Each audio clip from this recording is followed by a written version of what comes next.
तो देखो बच्चों, आज हम लोगों का टॉपिक है इलेक्ट्रिसिटी, जो क्लास 10th के चैप्टर में बहुत ही अच्छे से दिया गया है और इसके बारे में बताया गया है। इलेक्ट्रिसिटी के बारे में हम लोग जानने के पहले सबसे पहले जानेंगे कि इलेक्ट्रिसिटी आती कहाँ से है और कैसे इसका प्रोडक्शन हुआ, कैसे ये स्टार्ट होता है ना। वन बाय वन एक एक चीज़ समझेंगे। और इलेक्ट्रिसिटी को पढ़ने से पहले हमको पढ़ना होगा चार्ज के बारे में। चार्ज क्या होता है बच्चों, समझो। जैसे हम एक कंघी लेते हैं, एक कंघी को लिए बार बार बालों में रगड़ते हैं।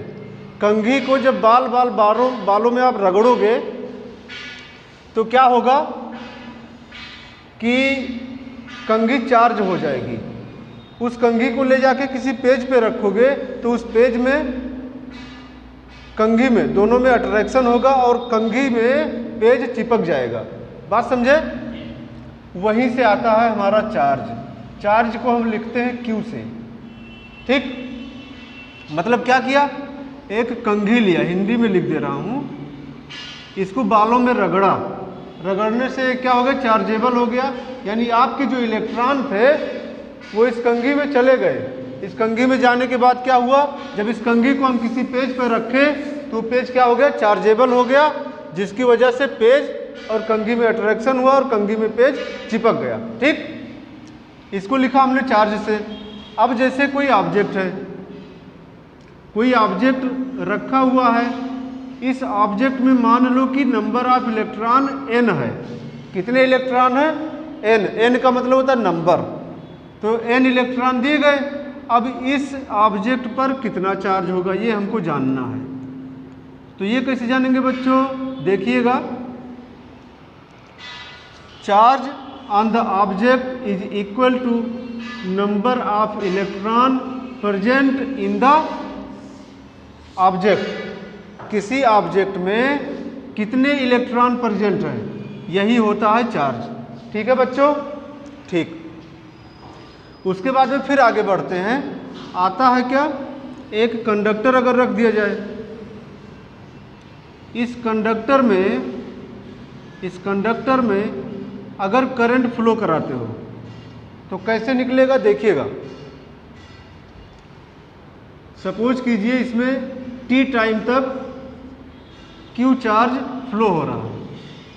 t टाइम है, Q चार्ज है, यहाँ इसमें इधर से इधर जा रहा है। तो जब इलेक्ट्रिसिटी निकालोगे, जो इलेक्ट्रिसिटी हमारी हेडिंग है, क्या आएगा, इलेक्ट्रिसिटी I बराबर हो जाएगा Q/T।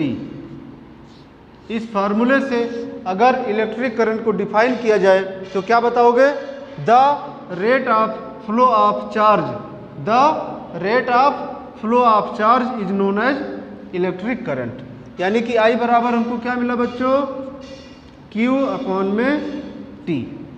अब यहाँ से Q की वैल्यू निकालो तो Q की वैल्यू क्या हो जाएगी, I/T। बात समझे? अब देखिए ध्यान से, यहाँ Q बराबर क्या आया, N/E। यहाँ पर Q बराबर क्या आया, I/T। दोनों में चार्ज है, ये भी चार्ज है और ये भी चार्ज है, ये इसके बराबर होगा। इसका मतलब ये हो गया कि NE हमारा बराबर होगा किसके, I/T के। यहाँ से अगर हमको नंबर ऑफ इलेक्ट्रॉन निकालना है n, तो ये हमारा हो जाएगा I/T/E। ठीक है बच्चों। अब जो भी बच्चे इस वीडियो को देख रहे हैं, अब यहाँ पे समझो ये क्या है, number of electron, electric current, time और ये E का मतलब इलेक्ट्रॉन। इसकी वैल्यू होती है 1.6 × 10⁻⁻19 कूलाम। ठीक है। इसके बाद में फिर क्या आता है, पोटेंशियल। अब पोटेंशियल क्या होता है बच्चों, समझिएगा। तो पोटेंशियल हमारा दो तरीके का होता है। एक होता है पोटेंशियल डिफरेंस, एक होता है पोटेंशियल डिफरेंस और दूसरा होता है electric potential. Electric potential, potential का बहुत ही ज़्यादा यूज होता है इलेक्ट्रिक करंट में। पोटेंशियल के बारे में अगर हमको नहीं मालूम होगा तो शायद आगे के नियम समझने में बहुत ज़्यादा दिक्कत होगी। अब ये केवल 10th लेवल तक का ही नहीं होता है, आप इसको पढ़ोगे, आप कोई कंपटीशन का एग्ज़ाम दोगे, तैयारी भी कर रहे हो एसएससी का, एसएससी सीजीएल का, तो वहाँ भी ये सब चीज़ें मिलती हैं, है ना। रेलवे की तैयारी कर रहे हो तो वहाँ भी ये सब चीज़ें मिलेगा। देखिएगा कैसे। पोटेंशियल डिफरेंस की बात करते हैं पहले। जैसे 2 पॉइंट दिए गए, है ना, 2 पॉइंट दे दिया जाए। अब इस दोनों पॉइंट में यहाँ पर एक पॉइंट है ए, यहाँ पर पॉइंट है बी, यहाँ पर कोई पॉजिटिव चार्ज रखा हुआ है, ठीक। अब जैसे यहाँ पर कोई पॉजिटिव चार्ज रखोगे तो इसका कोई एक क्षेत्र होगा जहाँ तक इस चार्ज का प्रभाव रहेगा। एक चार्ज अगर रखोगे तो इस चार्ज का क्या होगा, एक एरिया होगा जहाँ पर इसका प्रभाव रहेगा। अब दूसरा चार्ज हम क्या करते हैं, कोई टेस्टिंग चार्ज ले लेते हैं। इस चार्ज को B से A तक लाने में जो वर्क डन होगा, इस चार्ज को B से A तक लाने में जो वर्क डन होगा वही हमारा बनेगा पोटेंशियल डिफरेंस। बात समझ गए। पोटेंशियल डिफरेंस कहाँ से कहाँ तक, B से A तक, ठीक। मतलब B पॉइंट से A पॉइंट पर हम किसी चार्ज को लेके गए, ले जाने में कुछ वर्क करना पड़ेगा। जो वर्क करोगे, वर्क अपॉन में चार्ज इक्वल हो गया हमारा पोटेंशियल, ठीक है। इसकी यूनिट होती है वोल्ट, ठीक है। दूसरा बात करते हैं इलेक्ट्रिक पोटेंशियल का। तो इलेक्ट्रिक पोटेंशियल में क्या होता है बच्चों, ध्यान दीजिएगा। ए बी, यहाँ पर कोई पॉइंट है इनफाइनाइट। अब यहाँ पे चार्ज रखा हुआ है जैसे,